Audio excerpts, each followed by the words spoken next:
फरवरी 2026 में एक लैपटॉप खरीदना है, 80,000 से लेकर 1 लाख तक का आपका बजट है, तो ये वीडियो देखकर आपको अच्छे लैपटॉप्स की लिस्ट पता चल जाएगी। Hello guys, I am Vishal technical. अब शुरू करते हैं। कोई भी गेमिंग लैपटॉप वगैरह इस वीडियो में मैं नहीं इंक्लूड कर रहा, उसके लिए अलग वीडियो आ जाएंगी। ये जो है ना एवरीडे यूज टाइप के लैपटॉप की वीडियो है और इस पे मैं आपको कुछ ultra books, light weight laptop और थोड़ी सी प्रीमियम टाइप के लैपटॉप बताऊंगा जिसको आप लॉन्ग आवर्स तक यूज कर सकते हो। अच्छी बैटरी लाइफ उसमें हो, डिस्प्ले ज्यादा हाई रेजोल्यूशन का हो, इस टाइप के लैपटॉप इस वीडियोस में मैं बनाता हूँ। सभी का लिंक वैसे तो डिस्क्रिप्शन में है, लेकिन पूरा वीडियो देखकर आपको समझ में आएगा कि आपके लिए कौन सा सही है। तो सबसे पहला लैपटॉप मैं जो आपको बताना चाहता हूँ वो तो एप्पल का मैकबुक ही रहेगा। अगर आपको कोई भी अल्ट्रा बुक खरीदना है तो आप एप्पल का मैकबुक एयर खरीद सकते हो, लेकिन एक बहुत बड़ी बात आपको ध्यान में रखनी है। जैसा कि अब M5 चिप भी आ चुकी है मैकबुक प्रो सीरीज में, ज़्यादातर चांसेस हैं मैक्सिमम अप टू मार्च आपको नए मैकबुक एयर मिले विथ M5 चिप। अगर आप ऐसा मूड बना के बैठे हो कि आपको फरवरी में ही मैकबुक खरीदना है, मैकबुक एयर, तो मत खरीदो, थोड़े दिन और वेट कर लो। आपको हो सकता है एक बेटर लैपटॉप मिल जाए, क्योंकि M5 चिप ऑलरेडी M4 से काफ़ी ज़्यादा सही है। और ये भी फॉर श्योर होगा कि जैसे ही M5 वाले लैपटॉप्स आएंगे मार्केट में, M4 वाले लैपटॉप सस्ते होने लगेंगे। तो आपको मान लो M4 पे भी खरीदना है, तब भी आप थोड़ा दिन रुक जाओ और मैकबुक एयर M5 और M4 वाला सारा चक्कर आप समझ के खरीदो। ये लैपटॉप अपने आप में काफ़ी अच्छा है, नो डाउट। ये अक्सर सेल वगैरह में ना 75,000 में भी बिका था। तो इस साल हमें ध्यान रखना है, इस लैपटॉप को आप जब भी खरीदने जा रहे हो एक बेंचमार्क मान के चलो कि 75,000 से नीचे पर मिले तो खरीदना, नहीं तो आपके पास M5 वाला तो आ ही जाएगा कुछ दिनों में, तो अच्छी बात रहेगी। 10 कोर का यहाँ पर CPU, 8 कोर का GPU और 16 GB की आपको यूनिफाइड रैम भी मिल जाती है। और बेसिक वेरिएंट है ये, सिर्फ 256 GB की स्टोरेज के साथ। मैं जनरली बताऊं कि मैकबुक में जो स्टोरेज होता है आपको ऑलमोस्ट अप टू 60-70 GB तक मैक OS में ही चला जाएगा, तो मोस्ट प्रोबेबली आपको 150+ GB ही इसमें स्टोरेज मिलेगी। तो ये बात ध्यान पे रखना आप जब भी ये लैपटॉप खरीद रहे हो। अगला लैपटॉप जो आपको हाईली रिकमेंड करना चाहूंगा, डेल का न्यू इंस्पिरॉन 14+। इस बजट में, मतलब 80,000 के बजट में, one of the best pick रहेगा। इंटेल की तरफ से जो 14+ सीरीज आई है ये काफी ज्यादा सही है। इसको मैंने 70,000 के भी ब्रैकेट में रिकमेंड किया, 60,000 में भी रिकमेंड किया और 40,000 में भी, क्योंकि ये जो डेल 14 और डेल 14+, ये दो लैपटॉप्स की सीरीज चल रही है। लेटेस्ट इंटेल के प्रोसेसर के साथ में आ चुकी है। इसमें कोई AI वाले प्रोसेसर नहीं है, लेकिन डे टू डे टास्क के लिए ये बहुत ही ज्यादा सही लैपटॉप लग रहे हैं आज की डेट में। इसमें आपको इंटेल का Core 7 240H प्रोसेसर मिल जाएगा। कोडिंग वोडिंग करनी है ना, तो उसके लिए बहुत अच्छा रहने वाला है। 16 GB की रैम, 512 GB की SSD है, 300 निट्स की IPS डिस्प्ले में है, प्लस बैकलिट कीबोर्ड और फिंगरप्रिंट रीडर, सब कुछ मिल जाता है इस लैपटॉप में, कोई भी कमी नहीं छोड़ी गई है। उसमें ही साथ इसमें Windows 11 और MS ऑफिस का प्री इंस्टॉल्ड वर्जन मिल जाता है आपको, तो काफी अच्छी बात रहने वाली है। लेकिन मान लो आपको MS ऑफिस का ये वाला वर्जन 2024 वाला इससे एडवांस चाहिए, MS 365, तो उसके लिए आपके पास एक बहुत ही अच्छा अल्टरनेटिव है। आप जा सकते हो इस वेबसाइट कॉल्ड mypckey.com और यहाँ पर माइक्रोसॉफ्ट ऑफिस सेक्शन में जाकर ऑफिस 365 पे आप क्लिक कर दो। आपको यहाँ पर माइक्रोसॉफ्ट ऑफिस का 365 वाला लाइसेंस मिल जाता है सिर्फ 739 रुपीज में। ये काफी अच्छी बात है और ये जो है जेन्युइन प्रोडक्ट की वगैरह है। इसके ही साथ आपको विंडोज 11 होम से प्रो पे अपग्रेड करना है तो उसकी भी रिटेल की यहाँ पर मिल जाती है। उसके लिए आपको सिंपली जाना है विंडोज लाइसेंस सेक्शन में, विंडोज 11 पे क्लिक कर देना है। आपको यहाँ पर विंडोज 11 प्रो की रिटेल की सिर्फ 647 रुपीज मिल जाती है। मैं खुद अपने डेस्कटॉप में यहीं से खरीदी हुई OEM की वगैरह इस्तेमाल करता हूँ और इनकी रिटेल की को ही यूज करके मैंने एक ऑलरेडी वीडियो बना के रखा हुआ है, तो आप चैनल पे जाके वो चीजें देख सकते हो। इसका भी लिंक वीडियो के डिस्क्रिप्शन में है। इस वेबसाइट से आप जेन्युइन प्रोडक्ट की वगैरह खरीद सकते हो बड़े ही सस्ती कीमतों पर। अगला जो लैपटॉप मैं आपको बताना चाहता हूँ, Lenovo का IdeaPad Slim 5, 92,000 के ऑलमोस्ट बजट में है। बहुत ही ज्यादा सही रहने वाला लैपटॉप ये। AMD Ryzen AI 7 350 वाला प्रोसेसर इसमें लगा हुआ है, 24 GB की रैम और 1 TB की SSD भी है। इसमें आपको एक बढ़िया सा OLED डिस्प्ले मिलता है जो कि इसका सबसे बड़ा हाईलाइट है। और यहाँ पर इस AMD Ryzen के प्रोसेसर में आपको अप टू 50 टॉप्स की परफॉर्मेंस मिलती है NPU वाली। उसके ही साथ इस लैपटॉप में आपको DCI P3 का जो है ना कलर एक्यूरेसी भी मिल जाएगा, तो कोई भी आपको कलर ग्रेडिंग वगैरह करनी हो उसके लिए इसका डिस्प्ले एक अच्छा आइडियल सा रहने वाला है इस कलर स्पेस में। साथ में यहाँ पर एक बढ़िया सी DDR5 रैम भी मिल जाती है फास्ट वाली। तो अगर कोई भी ग्राफिक डिजाइनिंग वगैरह का वर्क करना है आपको तो ये काफ़ी अच्छा रहने वाला है। ये लैपटॉप ऐसे लोगों के लिए भी बढ़िया रहेगा जिनको ना मतलब AI से कुछ इमेज जनरेशन वगैरह करनी होती है, तो वो काम के लिए काफ़ी सही रहेगा। इंटेल के जो भी Core 7 अल्ट्रा टाइप के होंगे उनमें अप टू 50 टॉप्स आपको इस बजट में नहीं मिल रहा होगा जनरली, या फिर आपको स्नैपड्रैगन वाले लैपटॉप खरीदने पड़ेंगे, उसमें आपको इस टाइप की AI परफॉर्मेंस मिलेगी। इंटेल के कंपैरिजन में जो नॉर्मल प्रोसेसिंग होती है थोड़ी कंप्रोमाइज है, लेकिन AI वाला जो NPU है, नंबर ऑफ टॉप्स, वो ज्यादा है इंटेल के कंपैरिजन में। लेकिन मान लो अगर आपको कोडिंग वगैरह करनी है तो ये लैपटॉप मत खरीदना उसके लिए। ये बहुत ही ज्यादा स्पेसिफिक लैपटॉप है, स्पेशली फॉर ग्राफिक डिजाइनिंग वगैरह के लिए बहुत अच्छा रहने वाला है। इसमें आपको एडोबी के प्रोडक्ट भी अच्छे चल जाएंगे। एडोबी में भी आप जो इनबिल्ट AI वाला इमेज जनरेशन प्रोसेस यूज करोगे फोटोशॉप में, वो सब अच्छा चलने वाला है। अगला जो लैपटॉप मैं आपको हाईली रिकमेंड करना चाहूंगा, लिनोवो का थिंकबुक 14। अगर आपको सच में कोडिंग करनी और लिनोवो का ही कुछ लैपटॉप खरीदना है, जैसे कि आप डेल वाला भी खरीद सकते हो, वो भी अच्छा लैपटॉप। सेम प्रोसेसर, इसमें भी वही चीज लगी हुई है, लेकिन इसमें फायदा मिलता है थोड़ा सा, ये लाइट वेट टाइप का लैपटॉप है कंपेयर टू डेल। थोड़ा ये हल्का हो जाएगा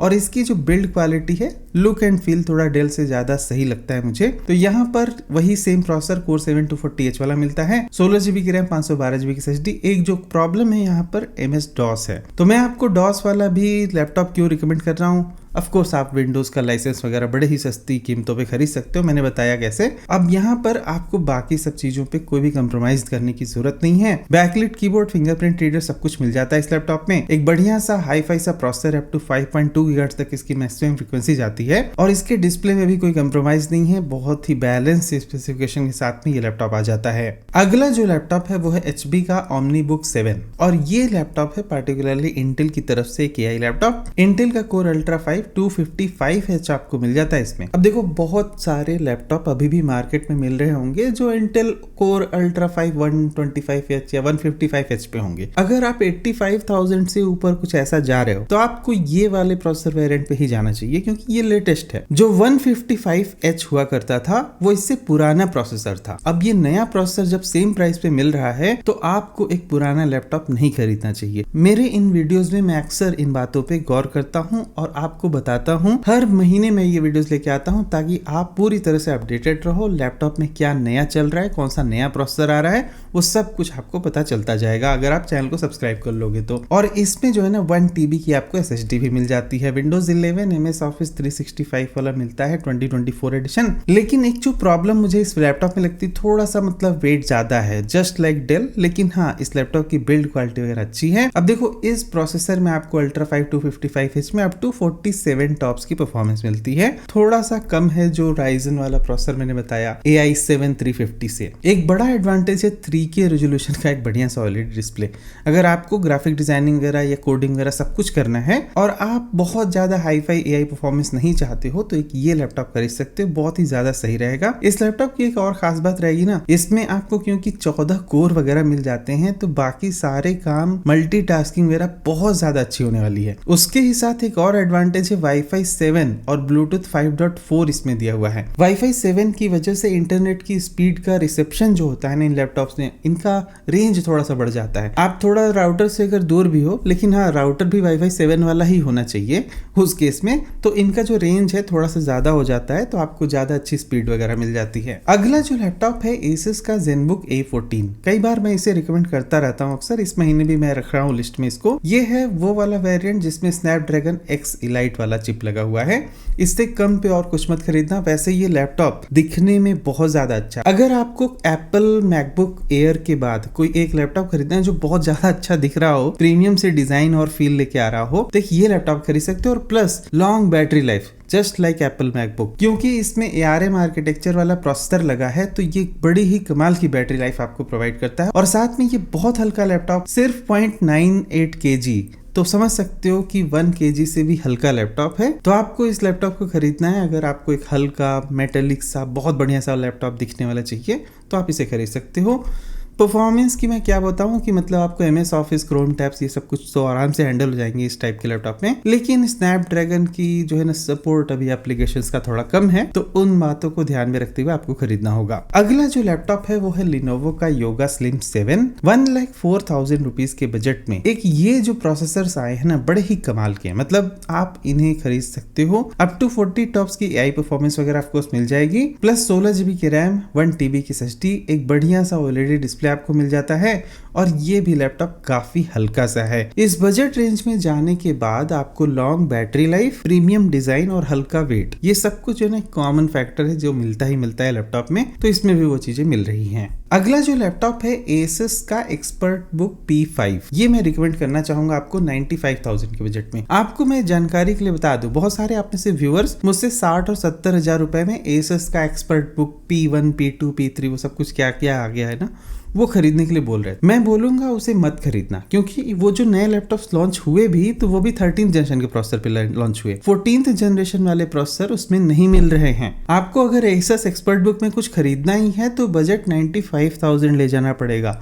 और इस प्रोसेसर पर आप खरीदो Ultra 5 226V। आप देख सकते हो कि Yoga Slim 7 में आपको यही प्रोसेसर वाला लैपटॉप 1,04,000 में मिल रहा है, जबकि ये वाला लैपटॉप आपको सिर्फ 94,000 में मिल जा रहा है। तो 10,000 रुपए का ऑलमोस्ट प्राइस ग्रैप है यहाँ पर। और प्लस ये लैपटॉप भी बहुत ही हल्का है, लाइट वेट सा है। बाकी इसमें 16GB की रैम, 1TB की SSD भी मिलती है और आपको यहाँ पर डिस्प्ले भी काफी हाई रिफ्रेश रेट का है, हालांकि वो OLED नहीं है। तो अगर आप Lenovo Yoga में थोड़ा ज्यादा पैसे दे रहे हो तो यहाँ पे OLED डिस्प्ले मिल रही है, लेकिन अगर आप ExpertBook खरीद रहे हो तो आपको डिस्प्ले थोड़ा हाई रिफ्रेश रेट का मिल जाएगा, लेकिन OLED नहीं रहेगा। परफॉर्मेंस सेम मिलने वाली है, सेम प्रोसेसर है, सेम अमाउंट ऑफ रैम और SSD है। तो मैंने इसीलिए इसको आपको साइड बाय साइड दिखाया है ताकि आपको एक क्लैरिटी मिल पाए। ये तो बात हो गई सारे जितने भी 14 इंच के लैपटॉप थे, लेकिन अब 15 इंच वाले लैपटॉप की बात करते हैं। यहाँ पर HP का एक लैपटॉप है ना, बहुत सही है, OmniBook का 5 आप खरीद सकते हो। Ryzen की वही 7350 वाले प्रोसेसर के साथ में आ जाता है, जिसमें 50 टॉप्स मैंने पहले आपको बताया। उसी सेम प्रोसेसर के साथ में आपको सिर्फ 82,000 रुपीज में काफी अच्छा लैपटॉप मिल जाता है। ये एक अच्छी बात कि यहाँ पर एक touch screen display with 2K resolution आपको प्रोवाइड किया गया है। 2-in-1 लैपटॉप नहीं है ये, लेकिन आपको एक टच वगैरह मिल जाएगा। साथ में यहाँ पर 16GB की रैम, 512GB की SSD भी आपको मिल जाती है। Windows 11 और MS Office वो सब कुछ दिया हुआ है। अगर आपका बजट 80,000 के करीब जा रहा है और आपको थोड़ा बड़ा लैपटॉप खरीदना है जिसमें व्यू एंगल वगैरह ठीक ठाक से मिल जाए, ऐसा कोई कलर एक्यूरेसी का मामला यहाँ पर नहीं सर्टिफाइड है, तो वो बात आप ध्यान में रखना। लेकिन इन जनरल ये लैपटॉप आप खरीदते हो तो इसमें ग्राफिक डिजाइनिंग का वर्क ठीक से कर पाओगे, लेकिन कोई भी ऐसा बहुत ही हाई कॉम्प्लेक्स टास्क करने में थोड़ी दिक्कत हो सकती है। प्लस यहाँ पे Ryzen का प्रोसेसर है, ये बात आपको ध्यान में रखनी है। अगला जो लैपटॉप है Asus का V16,